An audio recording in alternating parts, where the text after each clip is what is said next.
Magnetism and Electromagnetism, Chapter 10.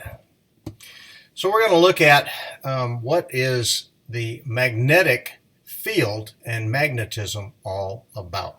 So some of these terms you may have seen before, some of this information, but we're going to delve into it and you're going to learn more. So we're going to explain the principles of magnetic field and the principles of electromagnetism, the operation of several types of magnetic devices or electromagnetic devices, try to understand something about electromagnetic hysteresis, describing some of the applications of electromagnetic induction, and then end up looking at generators and motors.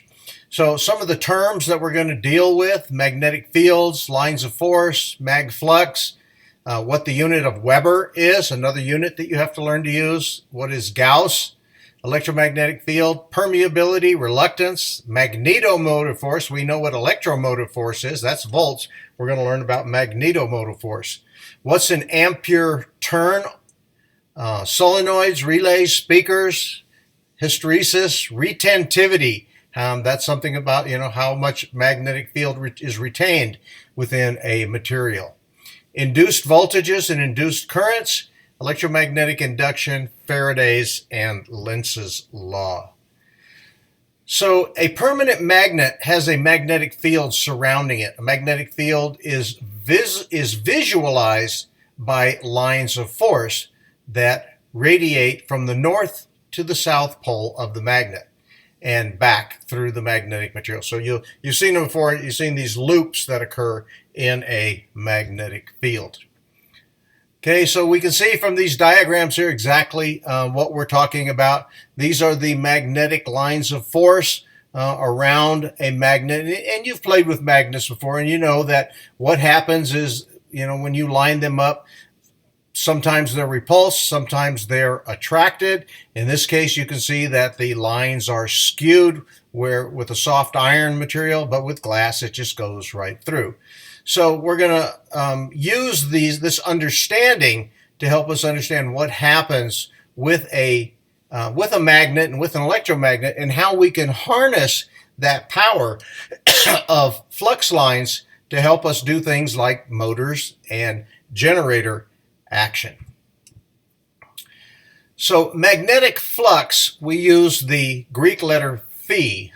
The group of force lines going from north pole to south pole of a magnet is called magnetic flux. And again, it's symbolized by the Greek letter phi. A stronger field is represented by more lines of flux. Several factors determine the strength of a magnet, including the material and the physical geometry, as well as the distance from the magnet.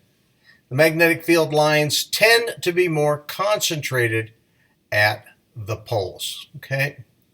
The unit of magnetic flux, although we use the symbol for flux phi, the unit, like ohms, we use the Weber. So the Weber, capital W, little b, equals 10 to the 8 lines of magnetic flux. The Weber is a very large unit. Thus, in most practical situations, the micro Weber is used. 1 micro Weber equals 100 lines of magnetic field. And if you think about it, a micro is 10 to the -6th, and a Weber is 10 to the 8th. So if we take 6 zeros away from a number that has 8 zeros behind it, what are we left with?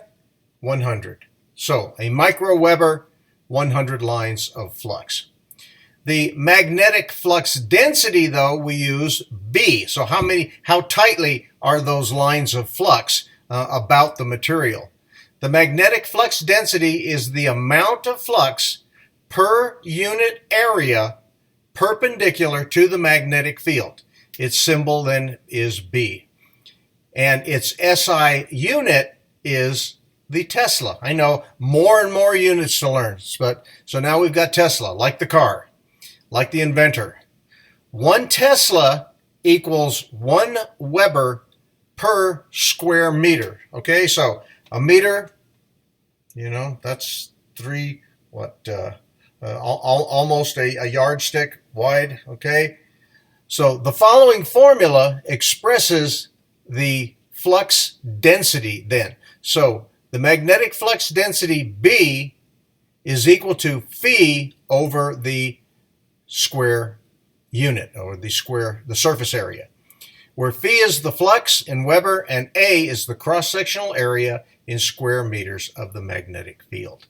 So if we look at an example here, let's look at the one on the bottom here. If the flux density in a certain magnetic material is 23 hundredths of a Tesla, and the area of the material is 38 hundredths of a square inch, what is the flux through the material? So first thing we need to do is our conversions. So we're going to take 38 hundredths of a square inch and convert it to square meters. 39.7 inches is equal to 1 meter, so a little over a yard, okay?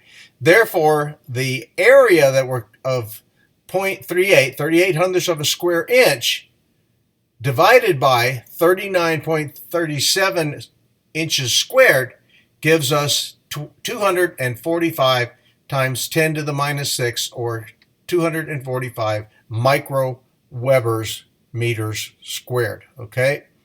The flux through the material then, phi, is B times A, which is 0.2300 Tesla, times 245 times 10 to the minus 6, okay, micrometers squared, which gives us 56.4 microwebers. Okay, so you can see, again, we have to use our conversion factors here to determine what's going on here. Okay, in this example, they ask us to compare the flux and the flux density in two magnetic cores. As shown, the diagram represents the cross-section of a magnetized material. Assume that each dot represents 100 lines, or 1 microweber. So here on A, we've got a 2.5 by 2.5 centimeter. On B, we have a 2.5 by 5 centimeter. So the flux is simply the number of lines that we see in the diagram. So there are 49 dots in A.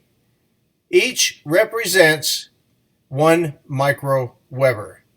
Okay, so the flux is 49 microwebers. In B, there are 72 dots, so the flux is 72 microwebers. To calculate the flux density then in A, we first calculate the area in square meters. So the area is equal to length times width, so 0.025, or 25 thousandths of a meter in both sides, gives us 6.25 times 10 to the minus 4th square meters. For B, we get length times width, 25 thousandths of a meter by 50 thousandths of a meter gives us 1.25 times 10 to the minus 3rd meters squared.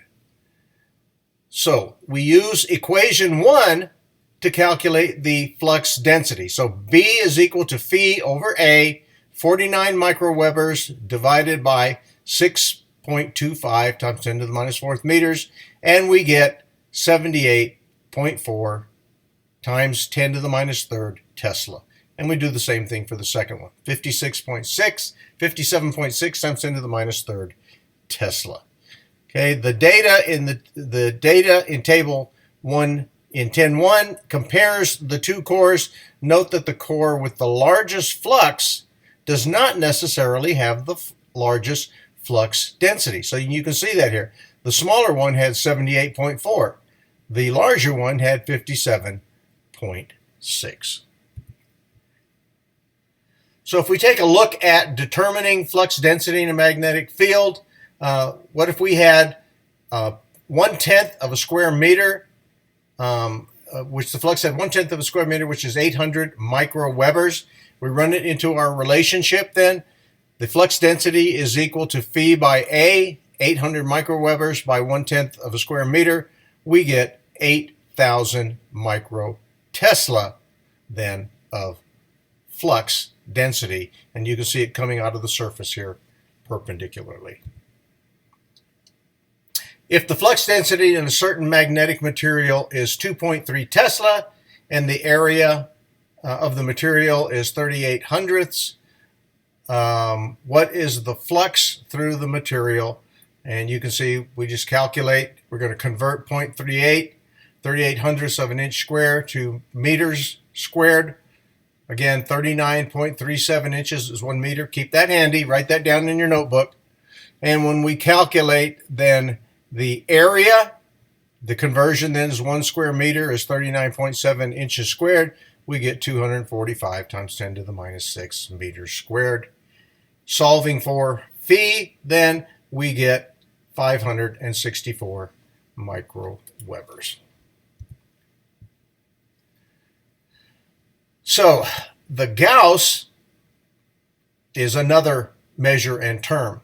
Although the Tesla is the SI unit for flux density, another unit called the Gauss from the centimeter gram second system. Remember SI, that uses our meters and kilograms per second. The Gauss is in the centimeter gram second system. And it is used then as 10 to the fourth Gauss is equal to 1 Tesla. So in the instrument used to measure flux density is the Gauss meter. A typical Gauss meter is shown in the diagram. This particular Gauss meter is a portable unit with 4 ranges that can measure magnetic fields as small as the Earth's field, about 5/10ths of a Gauss, but changes depending on the location. Okay, it can measure all the way up to things such as MRI, magnetic resonance machineries, about 10,000 Gauss. The unit Gauss is still in widespread use, so you should become familiar with it. Some of you that may still have tape machines, you remember the days if you still have one, of degaussing the head on your tape machine. Okay, so how do materials become magnetized? The iron material, ferromagnetic materials such as iron, nickel, and cobalt become magnetized when placed in the magnetic field of a magnet. So we've seen permanent magnet pick up things like paper clips, nails, filings. In these cases, the object becomes magnetized under the influence of the permanent magnetic field and becomes attracted to the magnet. So you can put something that's not magnetized with something that is magnetized, and you can generate some degree of a magnetic field. And you can see from the diagram below, a material that was not previously magnetized will have a random domain. Each one of these are pointing in different directions, so there's no magnetic field. But when you apply it into the field of a strong magnet, it will align them, and they will retain an amount of magnetism when we're done. Okay, so you can see here in the diagram below different types of sources and the typical flux density in Tesla for those. Okay, the effects of magnetic material affects not only the magnetic flux density at the poles, but also how the magnetic flux density falls off as the distance from the poles decreases. And you can see this in the graph. And again, it comes down to moving the magnets further away or closer together. Okay, the type of material is an important parameter for the actual flux density of magnets. Okay, the values can drop significantly as distance from the poles are increased. In applications, permanent magnets are widely used in brushless motors, magnetic separators, speakers, microphones, automobiles, magnetic resonance imaging devices, and they will use magnets of varying strengths to turn them into a working object or to harness their ability. An important application of a permanent magnet is in sensors that take advantage of an effect known as the Hall effect. The Hall effect is the occurrence of a small voltage, a few microvolts, that's generated on opposite sides of a thin current carrying conductor or semiconductor, the Hall element, in a magnetic field. The voltage, called the Hall voltage, appears then across the element as illustrated in our diagrams here. And you can see figure 10.9 that they're identifying here. Although the effect was first noticed in a conductor, it's more pronounced in semiconductors. So take a look at that. It's kind of an interesting effect of a magnetic and what can happen with a magnet to create a small amount of current. So we'll go ahead and leave it there. When we come back, we'll take a look at electromagnetism and how it differs from the standard fixed magnet.